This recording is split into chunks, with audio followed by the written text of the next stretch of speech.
1분위가 어떤 분들로 구성되어 있는지 한번 봤습니다. 보면 아시겠지만 그 월소득이 124만 원이고 또 이분들 같은 경우에 60세 이상이 62%, 무직자 등의 비율이 57%입니다. 만약에 60세 이상이 이 정도 된다는 얘기는 여기에 계신 분들은 다 60세 그 이상 이런 분들인 겁니다. 그리고 무직이 이렇게 많다라는 것, 1분위에 처해 있는 분들이 어떤 분들인지 알겠죠. 그렇기 때문에 저는 이 1분위에서의 소득이 더 추가로 늘어나는 문제는 참 쉽지 않은 문제라고 생각이 듭니다. 아마 정부도 굉장히 고심이 많을 겁니다. 1분위에 대해서 어떻게 대책들을 마련을 해서 이분들에게도 뭔가 이 소득주도 성장에 뭐 이게 혜택을 좀 줄 것인가 있을 텐데요. 저는 이 부분에 관련해서 뭐 정부가 이 단기 일자리 같은 거를 좀 만드는 거에 대해서 야당 같은 굉장히 반대를 해왔습니다. 그래서 아까 송원석 의원님께서는 인정하셨습니다만 이명박 정부 때도 그랬고 박근혜 정부 때도 그랬습니다. 이분들의 소득을 늘려주기 위해서 단기 일자리들을 많이 만들어왔던 건 당연한 것이고 이 정부 역시 이 1분위에 계신 분들의 특징이 있기 때문에 이분들을 위해서 단기 일자리를 만들고 되게 필요합니다. 그리고 이분들을 위해서 기초연금을 순차적으로 높여가는 문제들도 꼭 필요한 문제입니다. 그렇다 그러면 우리의 문제는 이 1분위 저소득층을 위해서 어떤 더 추가적인 대책들을 만들어낼 수 있을까? 좀 이런 부분들에 관해서 좀 방법들을 더 좋은 정책들을 만들어내는데 뭔가 지혜가 모아진다라면 좋지 않을까 생각이 들거든요. 제가 알기로 이분들의 평균 연령은 63.4세인가로 알고 있습니다. 그렇다 그러면은 70세 이상 드는 분들도 다 여기에 와 있다는 거지 않습니까? 우리나라 노인 빈곤율이 절대 빈곤층이 45% 아닙니까? 이분들이 대부분 여기에 있는 거죠. 근데 이분들에게는 기초연금 말고는 소득이 없는 거예요. 60대 후반까지는 그나마 국민연금을 받을 수 있는 연령이지만 70대를 넘어서면 국민연금도 없는 겁니다. 저는 이런 부분들 같은 경우 우리가 정부가 대대적인 뭔가 정책들을 만들어서 이분들의 노후의 삶도 저는 보호할 수 있는 정책들을 좀 만들어야 된다라고 생각이 듭니다. 저는 이 소득주도 성장이 최저임금 인상만을 가지고 부각되는 경우가 있습니다. 근데 이런 단순히 임금을 올리는 뿐만이 아니라요. 생활비를 줄이려고 하는 것들도 이 소득주도 성장의 한 내용입니다. 그리고 또 하나가 사회 안전망을 강화하려고 하는 것이고요.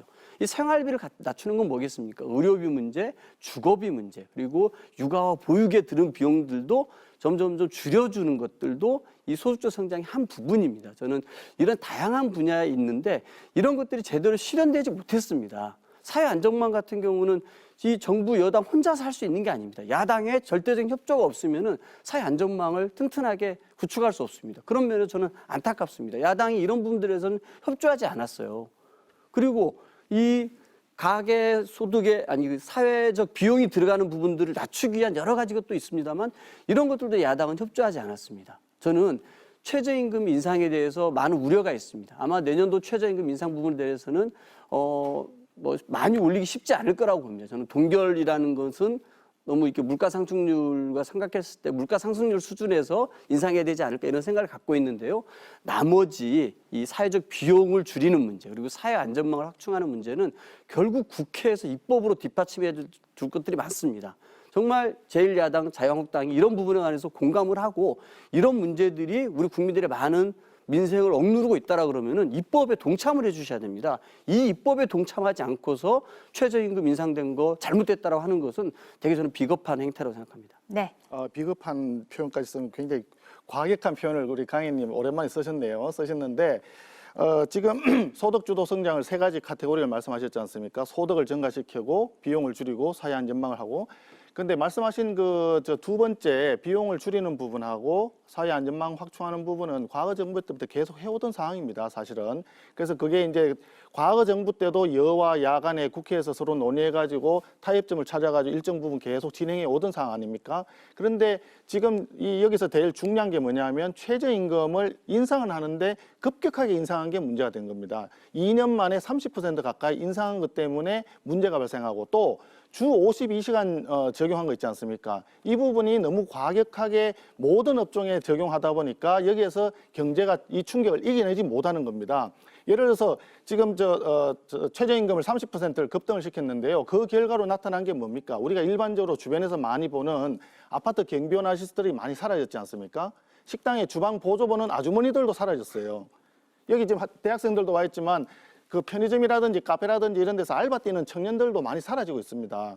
그런 식으로 결과 자체가 선의로 정책을 시행을 했지만 사실은 취약계층, 가난한 사람, 없는 사람, 일군에 해당되는 사람이 더 많은 피해를 입고 있는 거예요. 그러다 보니까 소득이 100만 원 있던 사람이 제로로 가는 경우가 생기니까 전체적으로 아까 무직자가 55%라고 하는 도표까지 우리 강의님 말씀하셨지 않습니까? 그게 닭이 문제나 달걀이 문제냐 이런 논쟁이 나오는 거예요. 소득 주도 성장에 따라 가지고 최저임금을 급격하게 인상하다 보니까 그런 부작용이 생겼다. 그러면 그 부작용을 최소화시키기 위해서는 그 속도 조절이 좀 필요하다 하는 거고요. 최근에 우리 버스 대란 보셨지 않습니까? 주 52시간 근무 제도를 적용을 갑자기 하다 보니까 물론 1년 전에 벌써 고지가 돼 있었어요. 대책이 하나도 없었습니다. 그러면 버스 운전기사들은 자기가 근로시간에 따라 가지고 수당이 많이 늘어나는 그런 임금체를 가지고 있다는 건 다 알고 있는 사실이에요. 그러면 주 52시간제를 갑자기 적용했을 때 급여가 100만 원 이상 줄어든다는 건 다 알고 있었습니다. 그러면 거기에 대한 대책을 세웠어야 되는데 대책이 없었어요. 결국 뭡니까? 요금을 인상하게 되지 않습니까? 요금 인상하면 버스 누가 탑니까? 다 서민들이 탑니다. 없는 사람들만 더 힘들어지는 거예요. 탈원전해가지고 전기요금 앞으로 올라가는 거하고 마찬가지입니다. 네. 그렇기 때문에 소득 주도 성장을 할 때는 속도 조절. 그래서 우리 경제와 우리 국가와 우리 국민이 수용하고 감내할 수 있도록 과유불급이라는 말이 있지 않습니까? 네, 속도 의원님 조절해야 여기까지 됩니다. 하시고 예. 최백근 예. 교수님 돌아가면서 좀 말씀 합시다. 네. 저는 경제라는 것이요. 제가 경제학자지만은 일반 국민들이 갖고 있는 상식하고 크게 다르지 않다고 저는 생각을 해요. 이렇게 말씀드리는 이유가요.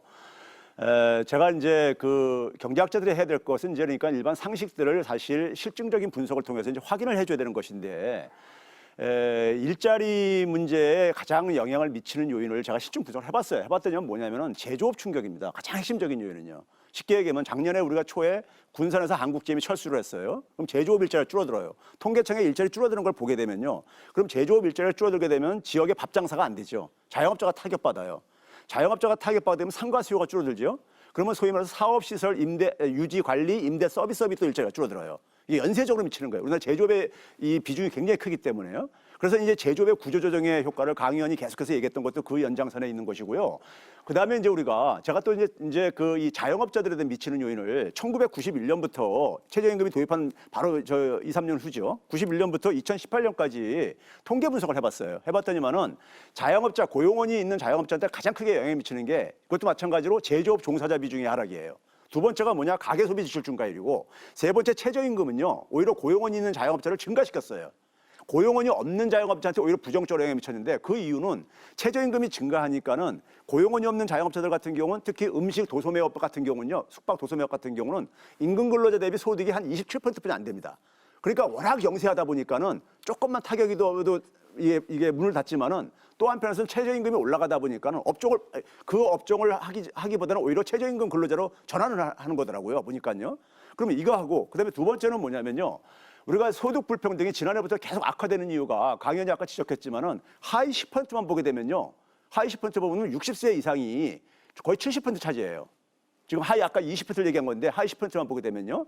그럼 우리가 60세 이상 같은 경우들은 민간 시장에서 일자리를 잡기가 불가능하신 분들입니다. 50대 초에 그러니까 다 밀려 나가시는 분들이잖아요. 그러면 이분들이 그러면 예를 들어서 자산이라도 많이 축적을 했어야 되는데 소수만 빼놓고는 자산 축적이 안 돼 있는 분이란 말이에요. 그럼 이분들한테 결국 제가 볼 때는 공공근로 일자리 아니면 사회보장 강화 이거 말고 뭐가 있는가 단기적으로 이거 말고 다른 대안이 있으면은 저는 그걸 제시해 줬으면 좋겠어요. 야당에서요.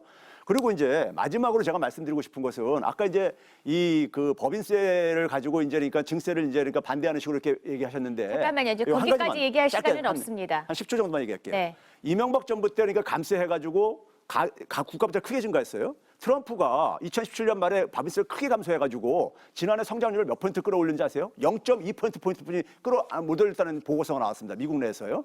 그 대신 뭐냐면 국가부채가 크게 증가했어요.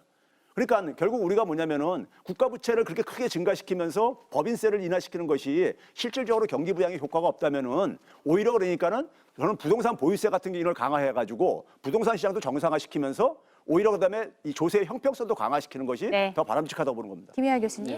네, 사실 소득주도 성장의 이제 두 가지 핵심 축이 이제 그 최저임금을 인상하고 또 정부 예산을 풀어서 일자리 만들고 뭐 이런 그러니까 어떻게 보면은 돈으로 만드는 뭐 그런 이제 정책을 하면은 국민이 잘 살아진다라고 생각했는데 그것은 저는 뭐 그런 부분에서 저는 약간의 미스가 있었다고 생각합니다.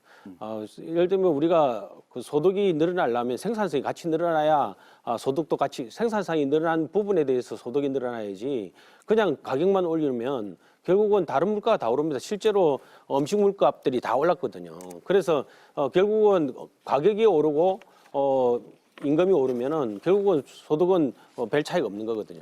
특히 이제 이 다른 선진국에서 일반적으로 지금 그 국민의 소득을 늘리기 위한 방법은 대부분 다 일자리 늘리기입니다. 가능하면 고용을 늘리고 그래서 고용주도 성장에 맞추어서 모든 정책이 포인트가 맞춰져야 되는데 지금 이제 이 그 소득주도 성장이 너무 직선적으로 소득에만 포인트 맞추다 보니까 기본적으로 원래 어두했던 정책과 다르게 부작용이 더 크게 났지 않았나 생각합니다. 네. 제가